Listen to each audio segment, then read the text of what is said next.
Hey folks, Sportsmobile 83 and Mrs. Sportsmobile 83 here. We're out cleaning up some campsites in the National Forest.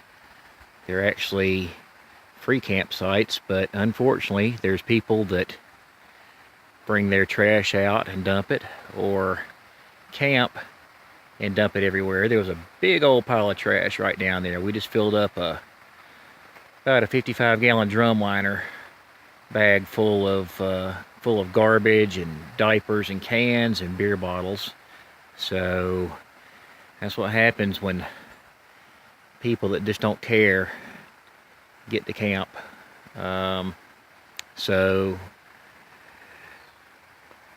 I'm challenging everybody to get out and take responsibility for our land, clean up some campsites, parks, anything. If you see any trash, I know you didn't throw it down, but it's nice to get out and pick it up and make it a better experience for the next person coming along.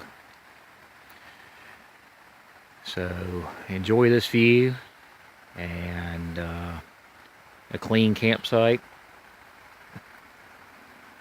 And Sportsmobile 83 out. See you next video.